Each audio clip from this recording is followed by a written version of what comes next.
Bueno, lo que vamos a ver ahora, una vez vista la demanda de bienes y su línea, la función de la demanda, con sus diferentes componentes, es apuntar a encontrar el punto de equilibrio de este mercado, que es el mercado de bienes. ¿Cuál va a ser nuestro punto de equilibrio, sino el punto de equilibrio de cualquier mercado, que es el de intersección entre la oferta y la demanda? Por lo tanto, vamos a empezar teniendo en consideración la demanda, que bajo el primer supuesto de los más importantes que hemos considerado de una balanza comercial equilibrada, se podría decir, o lo mismo decir que las exportaciones netas son iguales a cero, nuestra demanda, nuestra función de demanda agregada, va a estar conformada por el consumo como su principal componente, como hemos visto, y nuestra principal variable endógena en el modelo hasta ahora visto, más la inversión más el gasto público. Algebraicamente lo que vamos a hacer es sustituir el consumo por la función desagregada que hemos visto anteriormente, que incorpora algunas variables y algunos parámetros a esa función.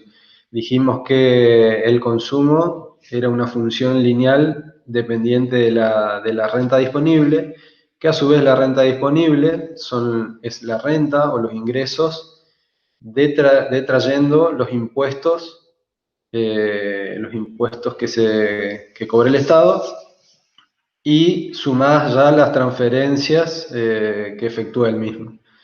Por lo tanto, vamos a incluir en esa función de demanda dos nuevas variables, como son la renta y los impuestos, o en su efecto la renta disponible, y dos parámetros que son el consumo autónomo, que como dijimos es el consumo independiente del nivel de renta, y la propensión marginal a consumir.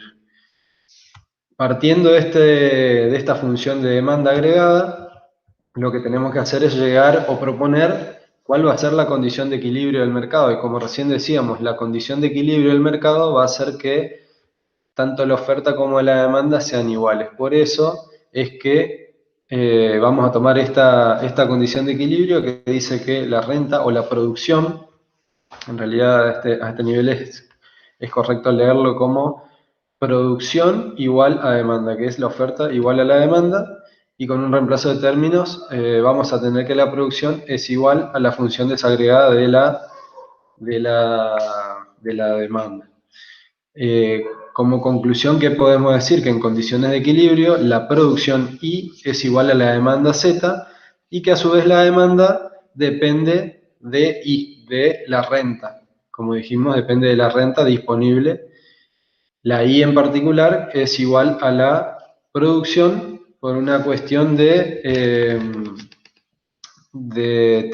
considerar uno de los supuestos del modelo, que predica que la producción y la oferta serán las mismas. Entonces, a partir de esto, vamos a avanzar con la fórmula de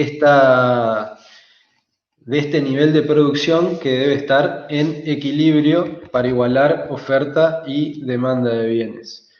Y algebraicamente vamos a hacer un traspaso de términos en el cual no nos interesa ahondar demasiado, pero les queda la presentación a disposición en la página. Pero yendo a lo importante, queremos llegar a esta fórmula que está remarcada en negrita,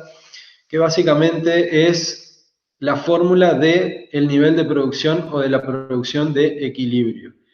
dividida o segregada en dos términos que van a ser muy importantes comprenderlos para ver o para analizar cuál va a ser el impacto que genera un movimiento original o inicial en una de las variables que vamos a ver en general en la economía, cuál va a ser el impacto del movimiento, de la variación de esa variable causal en el nivel de producción total, el nivel de producción total de equilibrio. Entonces vamos a dividirlo, primero vamos a definir la fórmula como que la producción es igual a un término que está conformado por un cociente entre 1 me sobre la diferencia entre 1 y la propensión marginal a consumir, ese C sub 1, que ya lo tienen que tener familiarizado, que es la propensión marginal a consumir que veíamos cuando desarrollábamos la función de consumo. Y un segundo término que está conformado, entre paréntesis, por esos otros parámetros variables, de los cuales también forma parte la propensión marginal a consumir, pero también lo hace la inversión y el gasto público, siguen siendo variables exógenas al modelo, y los impuestos en particular, que también es una variable exógena. ¿Cómo vamos a analizar esta fórmula o esta condición de equilibrio? Primero vamos a arrancar por el segundo término. ¿Y por qué vamos a arrancar al revés del orden normal de las cosas? Porque, en primer lugar, nosotros siempre, para analizar, partimos de la base de que el mercado, en cualquier momento, en un momento determinado, se encuentra en un punto I de equilibrio. A partir del movimiento de alguna de las variables de la economía, de las variables nos referimos siempre al modelo del que estamos trabajando o en cuestión. Siempre que aparezca una modificación en una o más de una variables de este modelo, vamos a tener un nuevo punto de equilibrio, si se quieren, I'. O en la bibliografía obligatoria van a ver que el punto de equilibrio se lo grafica con una letra A. A' al segundo y así sucesivamente. ¿Qué es lo que tenemos que entender? Por eso analizamos el segundo término, que primero está este segundo término definido como gasto autónomo.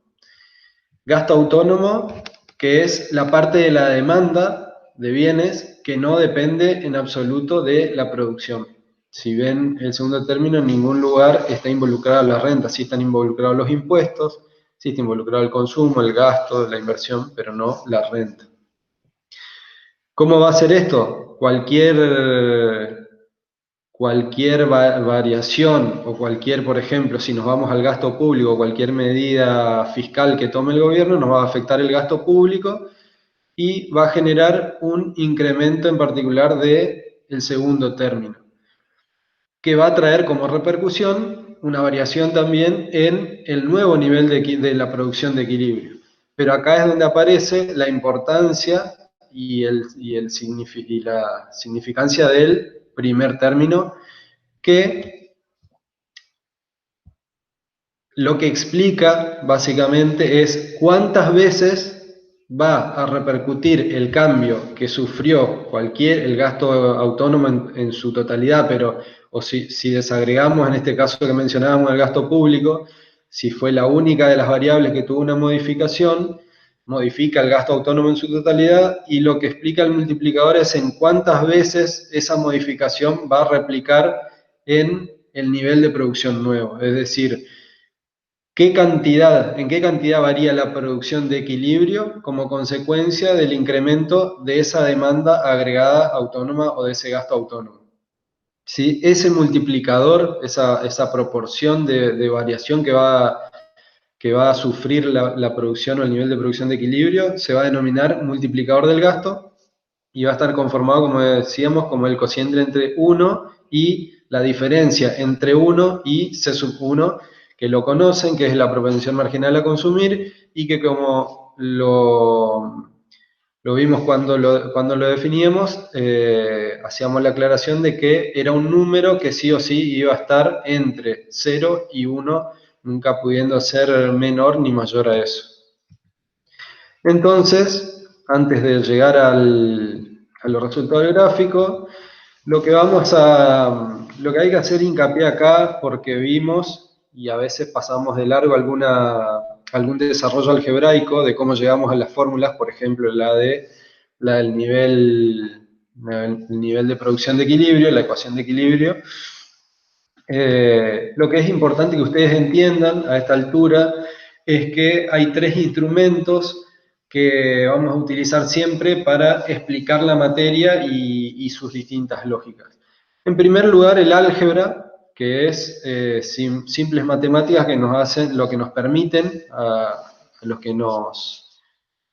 abocamos a la economía o la macroeconomía, es asegurar que la lógica que estamos utilizando sea la correcta, que no sea una mera intuición, sino que pueda asegurarse el resultado, la lógica del resultado que estamos concluyendo.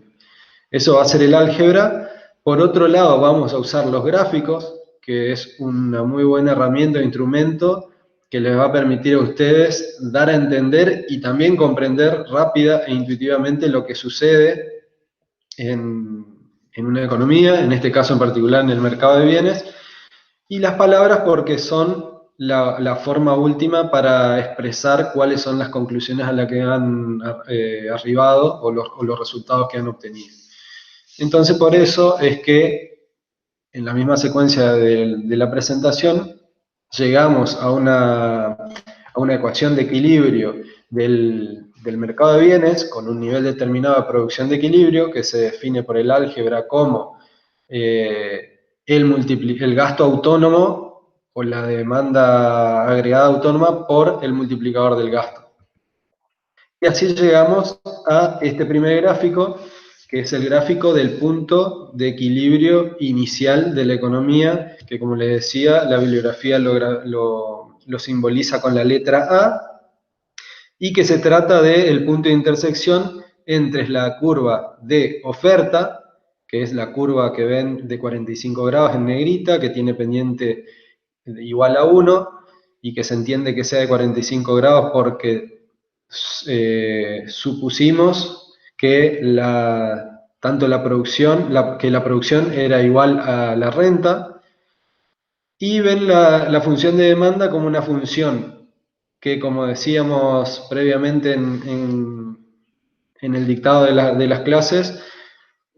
parte del gasto autónomo, por no depender de la renta, y a partir de allí es una recta que tiene una pendiente menor a 1, es decir, es menor a 45 grados el ángulo de la recta, y que se intersecta, que va a ser una función lineal que dependa de la renta disponible,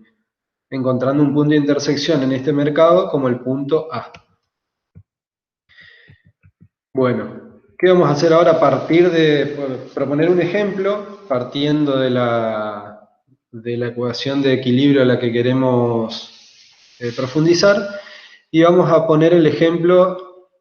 de qué ocurriría para el nuevo punto de equilibrio si se aumentara el consumo autónomo en 1000 unidades monetarias, en este caso en 1.000 millones de pesos, y el gasto público en 2.000 millones de pesos. Esto haría que el incremento total de ese gasto autónomo o demanda agregada autónoma sea de 3.000 pesos, con lo cual, si no existiera el multiplicador monetario, nosotros diríamos que un incremento tanto en el consumo autónomo, en la decisión de los consumidores de consumir, independientemente del nivel de renta, 1.000 unidades monetarias más, y del gobierno de aumentar en 2.000 unidades monetarias el gasto público, repercutiría en un incremento de la producción de 3.000 unidades monetarias. No obstante, y ahí la pregunta, ¿cuál sería el impacto real, el impacto final sobre la producción? Y acá hay un dato que debemos conocer obligadamente para saberlo, que es el parámetro del primer término, que es la propensión marginal a consumir. Si la propensión marginal a consumir rondara el 60%, es decir, fuera igual a 0,6, el multiplicador daría 2,5 puntos. Por lo tanto, el impacto sobre la producción sería de 2 veces y media el movimiento, la variación original de esa variable, o de esas variables en este caso pertenecientes al gasto autónomo. Por eso es que la fórmula para llegar sería 3.000 por 2 veces y media, que es igual al multiplicador, y el impacto final sobre la producción de equilibrio sería de 7.500 millones de pesos. ¿Cuál es la conclusión que sacamos de esto? Que cualquier variación en el gasto autónomo, sea inversión, gasto público, impuestos o consumo autónomo, altera la producción de equilibrio en una proporción mayor que lo que influye directamente la variación directa del gasto autónomo. Esa proporción en la cual varía equivale al multiplicador del gasto. Y con esto vamos a dejar este tercer tutorial para pasar luego a la dinámica del ajuste de la producción.